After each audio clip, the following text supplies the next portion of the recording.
जय हिंद। आज के वीडियो में हम देखेंगे पेपर 4 का बीएड सेकेंड ईयर के पेपर 4 का पहला चैप्टर का सेकंड पार्ट। पिछले वीडियो में हमने पहला चैप्टर का फर्स्ट पार्ट तक बताया था, सेकंड पार्ट आज बताएंगे। ठीक है, तो आप वीडियो को पूरा देखिए, ज़्यादा से ज़्यादा इसका लाभ उठाइए। क्वेश्चन बहुत ही इंपॉर्टेंट है, पहला चैप्टर आज फिनिश हो जाएगा, तो आप कोशिश करिए कि हम ज़्यादा से ज़्यादा देखें और अपना ज़्यादा से ज़्यादा एनर्जी हमको दीजिए। हमको एनर्जी देंगे तो अभी तो हम अगला वीडियो और भी ज़्यादा अच्छे से बनाएंगे और ज़्यादा से ज़्यादा वीडियो बनाएंगे। तो आप लोग अपना एनर्जी हमें देते रहिए। कैसे एनर्जी देंगे सोच रहे होंगे कि हमें एनर्जी क्यों, तो एनर्जी देने का मतलब आप लोग अपना लाइक देते रहिए, कमेंट करते रहिए और अच्छा मतलब जो भी आपको इससे रिलेटेड बच्चे हैं उनको शेयर करिए, ताकि ज़्यादा से ज़्यादा लोगों तक ये वीडियो पहुंच पाए, जिससे हमें ज़्यादा से ज़्यादा एनर्जी मिले और ज़्यादा से ज़्यादा आप लोगों के लिए हम वीडियो बना सकें। ठीक है, आइए चलते हैं क्वेश्चन की तरफ।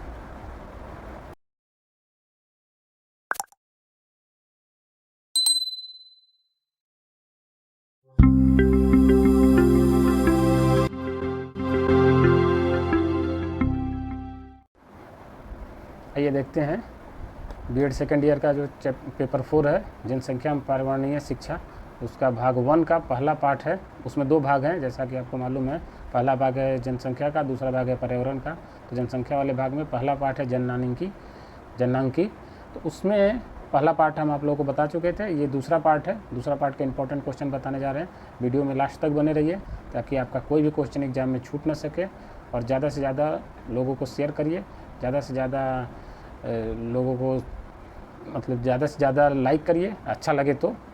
ठीक है, और जो लोग इस चैनल पर नए हैं वो प्लीज़ इसको सब्सक्राइब करें, ताकि हम आपके लिए और भी ज़्यादा से ज़्यादा वीडियो बना सकें और भी ज़्यादा से ज़्यादा हमें एनर्जी मिल सके।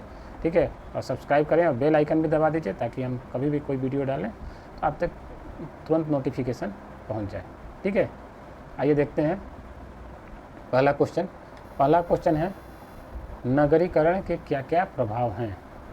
कि नगरीकरण के प्रभाव को 2 भागों में बांटा जा सकता है। पहला है नगरीकरण के अच्छे प्रभाव और दूसरा है नगरीकरण के बुरे प्रभाव। मतलब नगरीकरण का मतलब होता है कि जैसे नगर बनना, जैसे कस्बा है, कस्बा से हम पिछली वीडियो में बताए थे ना कि कस्बा से कुछ जनसंख्या होता है कि 5 से 1000 तक के आसपास होता है कस्बा, फिर 1 लाख के आसपास हो गया जनसंख्या, तो उसको नगर बनाया जाता है। तो नगरीकरण के क्या क्या प्रभाव हो सकते हैं, तो इसके दोनों पहलू हम बताने जा रहे हैं। कुछ अच्छा प्रभाव हो सकता है, कुछ बुरा प्रभाव हो सकता है। तो बुरा पहले हम देखते हैं नगरीकरण का अच्छा प्रभाव क्या क्या है। अच्छे प्रभाव में है पहला, आर्थिक विकास का सूचक। नगरीकरण होगा तो आर्थिक विकास होगा। कैसे आर्थिक विकास होगा, तो नगर आएंगे, नगर में लोग आते हैं पैसा कमाने के लिए, वहाँ पे अच्छे इंडस्ट्री या यातायात के साधन है, सब चीज़ व्यवस्था वहाँ होती है। तो वहाँ पे क्या है, लोग पैसा कमाते हैं। तो पैसा कमाने का मतलब क्या है, आर्थिक विकास होता है, आर्थिक विकास का सूचक है। दूसरा है रोजगार का विस्तार। भाई पैसा कमा रहे हैं तो रोजगार मिल रहा है, तभी तो पैसा कमा रहे हैं, तो रोजगार का विस्तार होता है। तीसरा है जननांकी दृष्टिकोण से लाभ। जननांकी दृष्टिकोण से लाभ मीन्स जनसंख्या के हिसाब से, मतलब देखिए शहर में हर चीज़ की व्यवस्था होती है, खासकर हॉस्पिटल वगैरह की ज़्यादा अच्छा व्यवस्था है गाँव की तुलना में। तो वहाँ पे क्या है, जिसको कोई भी बीमारी हुआ तो जाकर हॉस्पिटल में तुरंत अपना इलाज करा के बच सकता है। तो यहाँ पे जननांकी दृष्टिकोण से लाभ हो रहा है, मीन जनसंख्या यहाँ जल्दी मृत्यु दर कम हो जाएगा और जन्म दर ज़्यादा हो जाएगा। ठीक है, तो मरने वाले लोगों की संख्या ऑटोमेटिक कम हो जाएगी, क्योंकि उनको सही समय पर सही इलाज मिल जाएगा। गांव देहात में क्या होता है कि उनको सही समय पर सही इलाज नहीं मिल पाता, इसलिए वहाँ के बहुत लोग परेशान हो जाते हैं और अपना दम तोड़ देते हैं। शहर में सब चीज़ की व्यवस्था है, इसलिए यहाँ पे के लोग यहाँ तुरंत अपना सही समय पर सही उपचार मिल जाता है। ठीक है, तो जननांकी दृष्टिकोण से भी लाभ है। अब देखिए इसका दूसरा पहलू, नगरीकरण के बुरे प्रभाव क्या हैं। बुरे प्रभाव में पहला देखिए क्या है, घरेलू उद्योग के विकास में बाधा। घरेलू उद्योग मतलब जो घर पे लोग छोटे मोटे जो उद्योग करते हैं उसमें बाधा होता है। कैसे बाधा है, जैसे मान लीजिए कोई छोटा दोना पत्तल बनाने का घरेलू उद्योग लिया है, पता चला कि उस शहर में कोई बड़ा इंडस्ट्री डाल दिया जो दोना पत्तल बनाता है, तो उसका कॉस्ट कम पड़ेगा। बड़ा इंडस्ट्री है तो कॉस्ट कम आएगा, तो वो सस्ते में बेच सकता है। कोई घरेलू उद्योग में उसको बनाएगा तो उसका कॉस्ट ज़्यादा आएगा, तो इसको महंगा पड़ेगा, तो इसका सामान भी नहीं बिक पाएगा और इसका इन्वेस्टमेंट भी ख़राब होगा। तो इसमें क्या है, घरेलू उद्योग कोई करना नहीं चाहेगा, करे यार उसी चीज़ का बड़ा इंडस्ट्री है तो फिर हम करेंगे, हमारा कोई लेगा नहीं सामान। तो घरेलू उद्योग के विकास में बाधा है। ठीक, दूसरा शहरी क्षेत्रों की ग्रामीणीकरण। शहरी क्षेत्रों का ग्रामीणीकरण सोचने वाली बात है। शहर में लोग गांव के आज तो जा रहे हैं, लेकिन अपना हैबिट नहीं चेंज कर रहे हैं शहर के हिसाब से। तो उसमें शहर में भी कुछ ग्रामीण टाइप का ही व्यवहार होने लगता है। जैसे गांव में अपना रह रहे हैं, जैसे पशुपालन या कुछ भी कर रहे हैं, मुर्गी पालन कर रहे हैं या बकरी पालन कर रहे हैं, ठीक है। शहर में भी आ गए और यहाँ भी वही काम शुरू करेंगे, काम तो ठीक है, अच्छा है, लेकिन वहाँ भी फिर शहर और गांव में थोड़ा सा ये है कि आसपास के लोगों का माहौल ऐसा होगा कि पता नहीं उनको अच्छा लगे कि ना लगे, तो उसमें उनको लगेगा कि अरे भाई ये तो एकदम गांव देहात का है, जो काम वहाँ का रहता है यहाँ भी वही शुरू कर। तो इसका मतलब ये हुआ कि शहरी क्षेत्र में भी ग्रामीण जैसा ही उनको फील आएगा, तो उनको लगेगा कि अरे यार हम तो शहर में रहने आए थे कि गाँव में ही रहने आ रहे हैं, यहाँ पर तो ऐसा ही फीलिंग आ रही है, ठीक है। तीसरा है बेरोजगारी में वृद्धि। बेरोजगारी में वृद्धि, नगरीकरण का बुरे प्रभाव ये है कि बेरोजगारी में वृद्धि होगी। ज़्यादा से ज़्यादा लोग, जैसे जनसंख्या बढ़ेगी, भाई मृत्यु कम होगा ना, तो जितनी ज़्यादा से ज़्यादा जनसंख्या बढ़ेगी तो ज़्यादा जनसंख्या होगा तो बेरोजगारी भी ज़्यादा होगी। तो इस हिसाब से देखा जाए तो बेरोजगारी में वृद्धि हो रहा है, क्योंकि भाई ज़्यादा से ज़्यादा लोग सही समय पर सही उपचार मिल रहा है, वो लोग सही हो जा रहे हैं, तो जनसंख्या तो ऑटोमेटिक वृद्धि होगा ही, और जनसंख्या वृद्धि होगा तो बेरोजगारी भी वृद्धि होगी, ठीक है। बढ़ती हुई गंदी बस्तियाँ, देखिए यहाँ पे क्या है, बढ़ती हुई गंदी बस्तियों का मतलब है कि जैसे गांव से शहर तो आ गए लोग रहने के लिए, लेकिन पता चला यहाँ उनको उस तरह का जगह नहीं मिल पाया, तो लोग क्या करते हैं, साइड में ही कहीं अपना झोपड़ी झुग्गी बना लेते हैं और वहाँ रहने लगते हैं, तो कम जगह में ज़्यादा लोग रहने लगते हैं। तो इसमें क्या होता है कि वहाँ पर गंदगी ज़्यादा फैलने लगती है।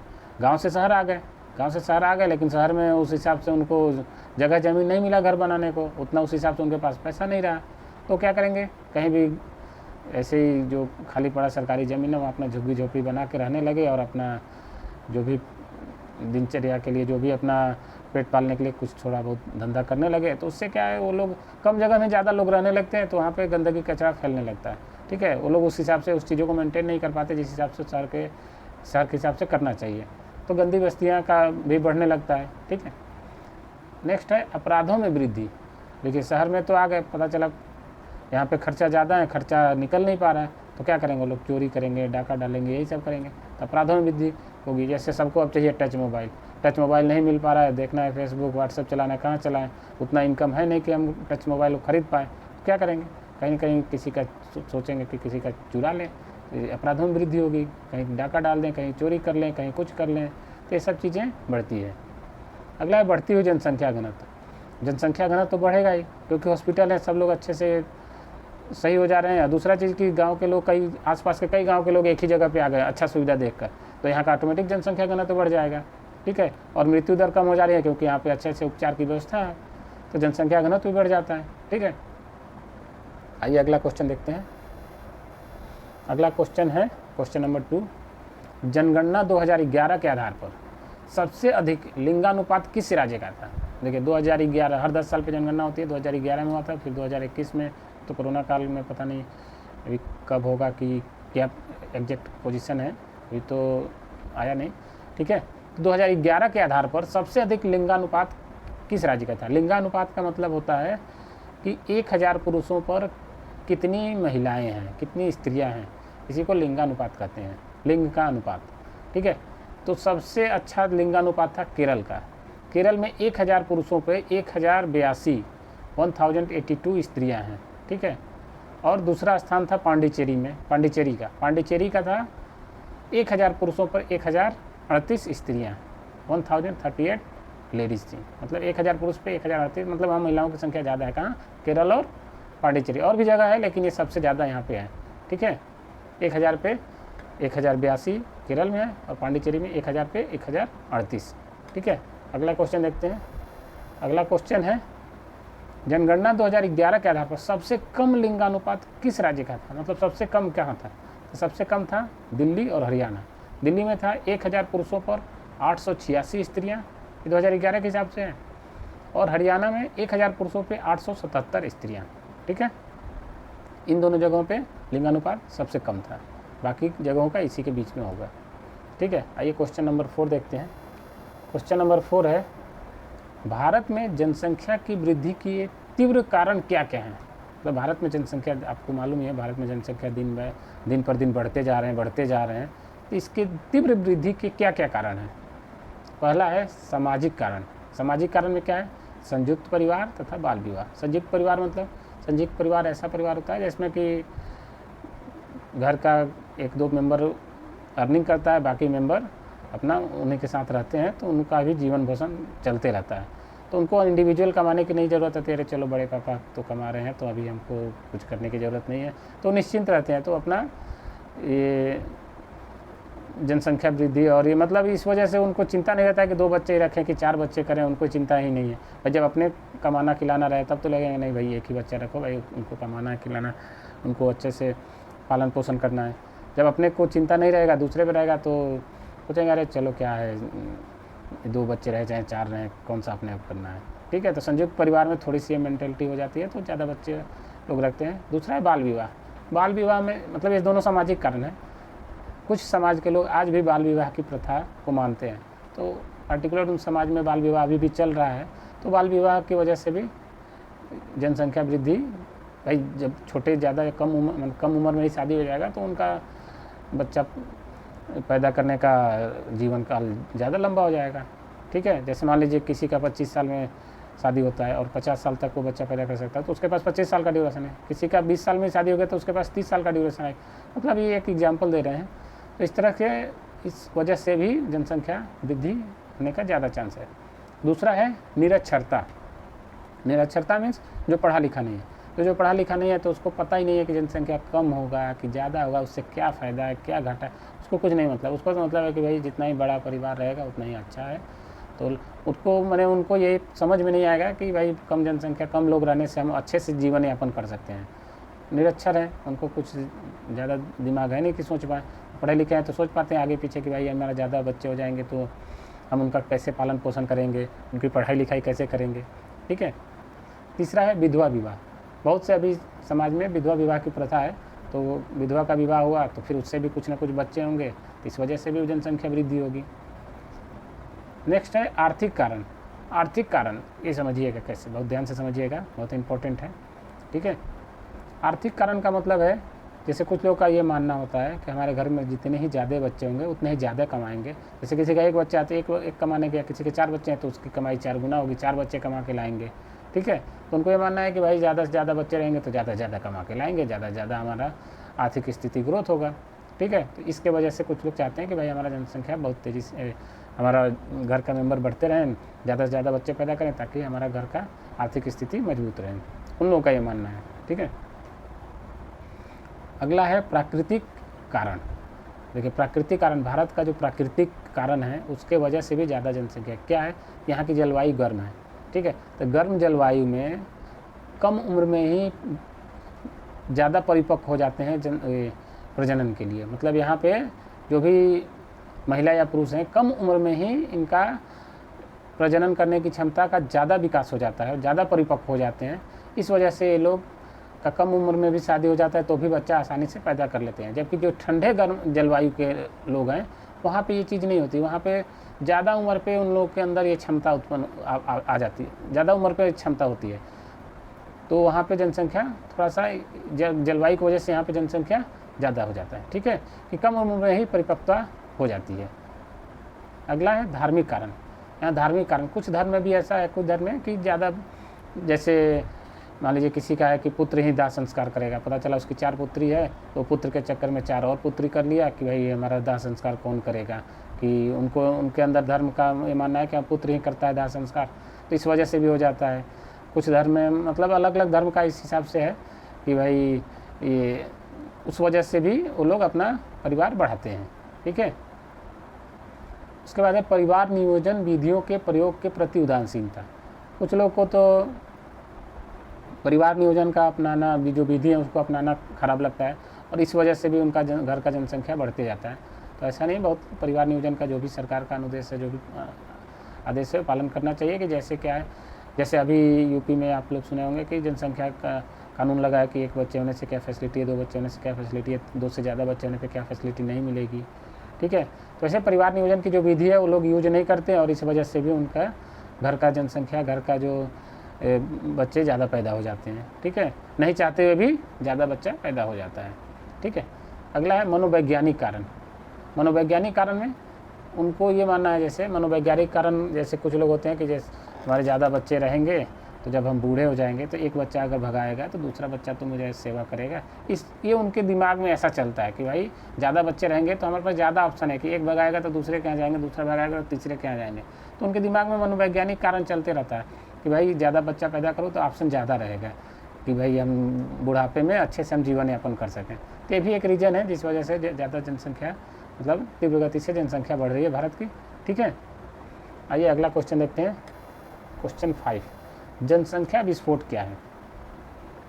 पहले तो जानिए विस्फोट क्या होता है। विस्फोट होता है, विस्फोट का मतलब होता है कम समय में कोई भी चीज़ ज़्यादा हो जाना, कम समय में ज़्यादा हो जाना, उसी को विस्फोट कहते हैं। जैसे बम विस्फोट सुने होंगे, बम विस्फोट मीन्स क्या है, कम समय में ज़्यादा से ज़्यादा आग उत्पन्न हो जाता है और ज़्यादा से ज़्यादा लोग मर जाते हैं, तो ये विस्फोट है। तो ऐसे जनसंख्या विस्फोट, कम समय में ज़्यादा जनसंख्या का वृद्धि विस्फोट हो गया। तो इसके क्या क्या कारण है?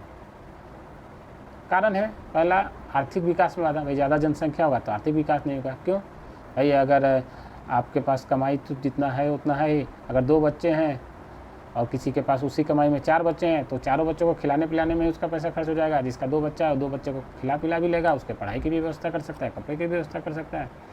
तो आर्थिक विकास नहीं हो पाएगा। भाई जिसके ज़्यादा बच्चे हों खिलाने पिलाने में व्यस्त रहेगा, पता चला पढ़ाई नहीं पाया, कुछ हो नहीं पाया, सारा पैसा उसका उसी में चला जा रहा है। ज़्यादा बच्चे होंगे, ज़्यादा बीमार पड़ेंगे, ज़्यादा हॉस्पिटल में खर्चा आएगा। तो ये सब चीज़ें हैं। दूसरा निर्धनता, भाई आर्थिक विकास नहीं होगा तो गरीबी ही तो आएगी, वही चीज़ है, निर्धनता बढ़ेगी। चौथा है, नेक्स्ट है तीसरा, बेरोजगारी में वृद्धि। अब जितना ही ज़्यादा जनसंख्या होगा, देखिए काम तो फिक्स है, भाई 10 लोग का काम है, कोई फैक्ट्री है, जैसे मान लीजिए किसी फैक्ट्री में 100 लोग का काम है, तो चाहे देश की जनसंख्या 1 करोड़ हो चाहे 10 करोड़ हो, उस फैक्ट्री में तो 100 लोग ही काम करेंगे ना। तो काम तो फिक्स है, लेकिन जनसंख्या बढ़ेगी तो बेरोजगारी भी बढ़ती जाएगी। ठीक है, आइए अगला क्वेश्चन देखते हैं। अच्छा, इसी का भी और पार्ट है, जनसंख्या विस्फोट का और भी कारण है, ये देखिए। और कारण, नेक्स्ट कारण है जनसंख्या सुविधाओं का अभाव। भाई ज़्यादा जनसंख्या होगी तो कोई भी सुविधा हम ज़्यादा लोग को नहीं दे पाएंगे। जैसे मान लीजिए कोई फैमिली है जिसमें जो एक मोटरसाइकिल को मेंटेन कर सकता है, बाइक मेंटेन कर सकता है, ठीक है, उसके मान लीजिए 4 बच्चे हो गए, फिर अब चारों बच्चों को तो बाइक नहीं दे सकता ना, 4 बच्चों के लिए बाइक मेंटेन नहीं हो सकती, तो क्या करेगा, ऐसा 4 साइकिल दे देगा कि चलो भाई तुम लोग साइकिल से ही चलो। तो क्या हुआ, जनसंख्या ज़्यादा होने से सुविधा का अभाव हो गया, वो सुविधा में कटौती कर दिया। ठीक है, तो यही ज़्यादा जनसंख्या होने पे कोई भी सुविधा होगा तो ज़्यादा लोग होंगे तो उसका सबको ज़्यादा सुविधा नहीं मिल पाएगा, कम सुविधा सबको मिलेगा। ठीक है, अगला है मूल्यों में वृद्धि। ज़्यादा लोग रहेंगे, कोई चीज़ है वो तो लिमिट है, जैसे मान लीजिए गेहूँ है, चावल है, या कोई भी चीज़ है, कोई भी चीज़ का, तो ज़्यादा लोग रहेंगे तो डिमांड ज़्यादा होगा, डिमांड ज़्यादा होगा तो प्राइस ऑटोमेटिक बढ़ जाएगा, मूल्यों में वृद्धि होगी। ठीक है, अगला पॉइंट है नागरिकों के जीवन स्तर में गिरावट। देखिए ज़्यादा जनसंख्या होगा तो उनके जीवन स्तर में गिरावट तो होगा ही। क्यों होगा भाई, कम लोग रहेंगे तो अच्छे से मेंटेन कर सकते हैं। जैसे अभी एग्जांपल बताया कि 2 बच्चे हैं तो उनको खिलाने पिलाने के बाद पढ़ाई लिखाई का व्यवस्था कर सकता है गार्जियन। लेकिन अगर ज़्यादा बच्चे हैं तो उनका पैसा खिलाने पिलाने में ही खर्च हो गया, तो फिर पढ़ाई लिखाई, कपड़े लत्ता और सब चीज़ों का कहाँ से व्यवस्था करेगा, तो उनका जो जीवन स्तर है वो गिरने लगेगा। ठीक है, नेक्स्ट है नैतिक मूल्यों में कमी तथा अपराधों में वृद्धि। नैतिक मूल्यों में कमी, ये नैतिक मूल्यों मतलब इज्जत, उनको इज्जत प्रतिष्ठा नहीं मिलेगा, क्योंकि अपराधों में वृद्धि होगी। अपराध करेगा तो उसको, अपराधी को कोई इज्जत प्रतिष्ठा थोड़ी देगा। भाई कोई चीज़ कम रहता है तो उसकी वैल्यू होती है, जो चीज़ ज़्यादा है ना उसकी वैल्यू नहीं होती है। जैसे आपको अगर मान लीजिए 4 लोग हैं और एक आम है तो एक पीस सबको मिलेगा तो सब लोग उसको चाव से खाएंगे। पता चला 4 लोग हैं, 1 बोरा आम है, तो उसमें क्या है, उसका वैल्यू ही नहीं कोई समझेगा, अरे यार छोड़ो मन हट गया नहीं। तो ज़्यादा चीज़ होने पर वैल्यू कम हो जाती है। तो इसमें क्या है, नैतिक मूल्यों में कमी आएगी, कमी आ गई। ठीक है, ज़्यादा लोग होंगे तो उनकी वैल्यू कम हो जाएगी। और अपराध में वृद्धि बताएं, अपराध में कैसे वृद्धि होगी, जनसंख्या ज़्यादा रहेगा तो आवश्यकताएं ज़्यादा होगी लेकिन कमाई होगा नहीं, बेरोजगारी रहेगी तो लोग अपराध करना चाहेंगे कि कहीं भी हम चोरी कर लें, कहीं भी डाका डाल लें और अपना जीवन यापन करें या अपनी सुविधाओं को अपना सुविधाओं को लें। ठीक है, अगला है परिवार विघटन को बढ़ावा। परिवार विघटन को बढ़ावा, ज़्यादा जनसंख्या होगा तो ज़्यादा लोग रहेंगे तो आपस में झगड़ा झंझट होने का ज़्यादा चांस है। भाई ज़्यादा लोग रहेंगे तो ज़्यादा चांस, जैसे एक ही लोग है तो किससे झगड़ा करेगा, नहीं करेगा, तो उसके परिवार में विघटन होगा क्या, नहीं होगा। एक माता पिता, उनसे जो भी उनकी संपत्ति है उनके पास आएगी, फिर उनसे अगले में जाएगी। एक से ज़्यादा रहेंगे तब तो आपस में झगड़ा करेगा, भाई ये मेरा तो तुम्हारा। ठीक है, तो जितना ही ज़्यादा लोग होंगे उतना ही झगड़ा होने के ज़्यादा, तो उतना ही परिवार में विघटन होने के ज़्यादा चांसेज हैं। ठीक है, उसके बाद है प्रदूषण की समस्या। ज़्यादा लोग होंगे तो ज़्यादा चीज़ें यूज होगी तो ज़्यादा प्रदूषण होगा। भाई कोई चीज़ ज़्यादा रहेगा तो ज़्यादा वेस्टेज होगा ना। जैसे ज़्यादा लोग हैं तो ऑक्सीजन ले रहे हैं, जैसे कि एग्जांपल के तौर पे कार्बन डाइऑक्साइड छोड़ रहे हैं। जैसे कम लोग हैं तो कम कार्बन डाइऑक्साइड छोड़ेंगे, ज़्यादा लोग हैं तो ज़्यादा कार्बन डाइऑक्साइड छोड़ेंगे, तो उसमें क्या है, ज़्यादा प्रदूषण हो रहा है। ऐसे ही बहुत सी चीज़ें हैं, जैसे कम लोग हैं तो कम गाड़ी यूज हो रहा है, ज़्यादा लोग होंगे तो ज़्यादा गाड़ी होगा, तो गाड़ी को धुआं से जो भी प्रदूषण होगा, तो ज़्यादा लोग होने से प्रदूषण भी ज़्यादा होगा। ठीक है, अगला क्वेश्चन है क्वेश्चन 6, जनसंख्या शिक्षा का क्या अर्थ होता है। जनसंख्या शिक्षा का अर्थ होता है ऐसी शिक्षा जो जनसंख्या से संबंधित हो। भाई ये शिक्षा भी ज़रूरी है, क्यों? क्योंकि जनसंख्या की शिक्षा नहीं देंगे लोगों को, नहीं देंगे बच्चों को, तो उनको पता ही नहीं लगेगा कि ज़्यादा जनसंख्या होने से क्या क्या नुकसान हो सकता है, कम जनसंख्या होने से क्या नुकसान हो सकता है, मतलब कम जनसंख्या होने से क्या फ़ायदा हो सकता है। इसलिए जनसंख्या शिक्षा देना सबको ज़रूरी है। जनसंख्या शिक्षा रहेगा तो वो जान पाएंगे कि हाँ भाई ज़्यादा जनसंख्या होने से हम ही लोगों को प्रॉब्लम है, नहीं तो हमारे आगे आने वाली पीढ़ियों को प्रॉब्लम होगी। तो उन लोगों को ज़्यादा से ज़्यादा जनसंख्या शिक्षा बच्चों को देना बहुत ही ज़रूरी है। ठीक है, तो ऐसी शिक्षा जिसमें जनसंख्या संबंधित हो। ठीक है, अगला क्वेश्चन है जनसंख्या शिक्षा का क्या क्या उद्देश्य है।